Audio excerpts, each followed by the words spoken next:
മഴ മുന്നറിയിപ്പുകൾ പ്രഖ്യാപിക്കുന്നതിന് മുൻപ് മുതലേ മുല്ലപ്പെരിയാറിൽ സന്ദർശന വിലക്കുണ്ട്. മഴ ശക്തമാകുന്ന സാഹചര്യത്തിൽ കൂടുതൽ വെള്ളം ഉൾക്കൊള്ളാനുള്ള ശേഷി ഡാമിനുണ്ടോ എന്നത് വ്യക്തമല്ല. അതുകൊണ്ട് തന്നെ വലിയ സുരക്ഷാ ഭീഷണിയാണ് നിലവിൽ മുല്ലപ്പെരിയാർ ഡാം കാരണം കേരളം നേരിടുന്നത്. എന്താണ് കൃത്യമായ കാരണമെന്ന് ഉദ്യോഗസ്ഥർ വ്യക്തമാക്കിയിട്ടുമില്ല. അതിരൂക്ഷമാണോ നിലവിലെ മുല്ലപ്പെരിയാർ ഡാമിന്റെ സ്ഥിതി? മുല്ലപ്പെരിയാറിൽ എന്താണ് സംഭവിക്കുന്നത്? ഡാമിന്റെ നിലവിലെ അവസ്ഥ എന്താണ്? ഡാമിന്റെ നിലനിൽപ്പ് ഭീഷണിയാകുന്നത് കേരളത്തിനോ അതോ തമിഴ്നാടിനോ? എല്ലാം പരിശോധിക്കാം വളരെ വിശദമായി. നമസ്കാരം, ഞാൻ അക്ഷയ. മുല്ലപ്പെരിയാർ ഡാമിന്റെ അവകാശം കേരളത്തിൽ നിന്നും തമിഴ്നാട് നേടിയെടുത്തിരുന്നു. അതുകൊണ്ട് തന്നെ ഡാമിന്റെ നിലനിൽപ്പും സുരക്ഷയ്ക്കും തമിഴ്നാട് ഉത്തരവാദികളാണ്. ഈ സാഹചര്യത്തിൽ സംസ്ഥാനത്തിന്റെ മൊത്തം സുരക്ഷയെ കരുതി മുല്ലപ്പെരിയാറിൽ പുതിയ അണക്കെട്ട് നിർമ്മിക്കാൻ കേരളം നീക്കം നടത്തിയിരുന്നു. ഇതിനെതിരെ തമിഴ്നാട് ശക്തമായി പ്രതിഷേധമുയർത്തുന്നതിനിടെ കേന്ദ്ര പരിസ്ഥിതി മന്ത്രാലയത്തിന്റെ നിർണായക യോഗം ഉടൻ ചേരും. പഴയ അണക്കെട്ട് പൊളിച്ചു നീക്കി പുതിയ അണക്കെട്ട് നിർമ്മിക്കുന്നതിനായി പരിസ്ഥിതി ആഘാത പഠനം നടത്തുന്നതിന്റെ ടേംസ് ഓഫ് റെഫറൻസ് നിശ്ചയിച്ചു നൽകണമെന്നാണ് കേരളത്തിന്റെ ആവശ്യം. ഇത് പരിസ്ഥിതി മന്ത്രാലയത്തിന്റെ വിദഗ്ധ വിലയിരുത്തൽ സമിതി യോഗം ചേരും. പുതിയ അണക്കെട്ട് സംബന്ധിച്ച് ജനുവരിയിൽ കേരളം സമർപ്പിച്ച പദ്ധതി പരിസ്ഥിതി മന്ത്രാലയം വിദഗ്ധ വിലയിരുത്തൽ സമിതിക്ക് വിടുകയായിരുന്നു. പക്ഷേ പുതിയ അണക്കെട്ട് നിർമ്മാണത്തിന് തമിഴ്നാട് ശക്തമായ എതിർപ്പാണ് അറിയിക്കുന്നത്.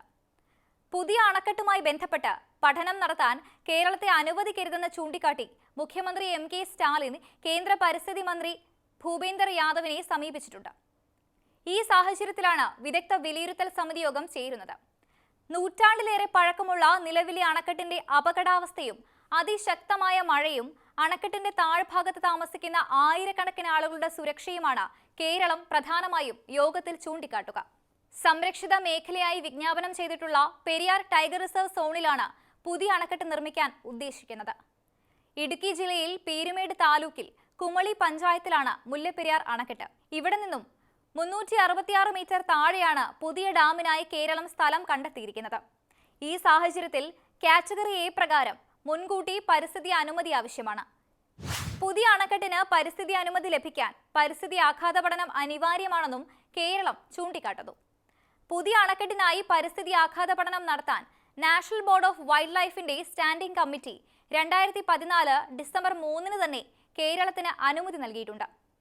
പഠനം നടത്താൻ അനുവദിക്കരുതെന്നും NBWL ഉത്തരവ് പിൻവലിക്കണമെന്നും ആവശ്യപ്പെട്ട് തമിഴ്നാട് 2015 സമർപ്പിച്ച ഹർജി 2016 സുപ്രീം കോടതി തള്ളുകയും ചെയ്തിരുന്നു. എന്നാൽ ഇപ്പോൾ വസ്തുതാവിരുദ്ധമായ കാര്യങ്ങൾ ഉയർത്തി തമിഴ്നാട് കേന്ദ്ര സർക്കാരിനെ തെറ്റിദ്ധരിപ്പിക്കാൻ ശ്രമിക്കുകയാണെന്നും കേരളം വ്യക്തമാക്കുന്നു. പുതിയ അണക്കെട്ട് നിർമ്മിക്കുന്നത് തമിഴ്നാടുമായി ആലോചിച്ച് വേണമെന്നാണ് 2014 സുപ്രീം കോടതി പറഞ്ഞിരിക്കുന്നത്. പരിസ്ഥിതി ആഘാത പഠനം നടത്താൻ തമിഴ്നാടിന്റെ അനുമതി ആവശ്യമില്ല. എന്നാൽ പുതിയ അണക്കെട്ട് സംബന്ധിച്ചുള്ള കേരളത്തിന്റെ എല്ലാ നീക്കങ്ങൾക്കും തടയിടാനുള്ള ശ്രമമാണ് തമിഴ്നാട് ഇപ്പോൾ നടത്തുന്നത്. പുതിയ അണക്കെട്ട് നിർമ്മിക്കുമ്പോൾ സുപ്രീം കോടതി നിർദ്ദേശം അനുസരിച്ച് തമിഴ്നാടുമായി ആലോചിച്ച് മാത്രമേ തീരുമാനമെടുക്കുകയുള്ളൂ എന്നും കേരളം പരിസ്ഥിതി മന്ത്രാലയത്തിന്റെ വിദഗ്ധ വിലയിരുത്തൽ സമിതിയെ അറിയിക്കും. കേരളത്തിനും സുരക്ഷ, തമിഴ്നാടിന് വെള്ളം എന്ന് വ്യക്തമാക്കിയാണ് പുതിയ അണക്കെട്ടിന്റെ അനിവാര്യതയിൽ ഊന്നി 2011 ഡിസംബർ 9 കേരള നിയമസഭാ പ്രമേയം പാസാക്കിയത്. മുല്ലപ്പെരിയാറിൽ പുതിയ അണക്കെട്ട് നിർമ്മിക്കാനുള്ള വിശദ പ്രോജക്ട് റിപ്പോർട്ട് 1 മാസത്തിനകം പൂർത്തിയാക്കാൻ കേരളം തീരുമാനിച്ചിരുന്നു. പുതിയ അണക്കെട്ട് നിർമ്മിക്കാൻ കുറഞ്ഞത് 7 വർഷം വേണമെന്നാണ് ജലസേചന വകുപ്പ് കരുതുന്നത്.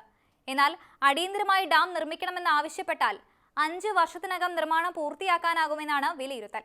പുതിയ അണക്കെട്ടിന്റെ രൂപരേഖ പൂർത്തിയായി.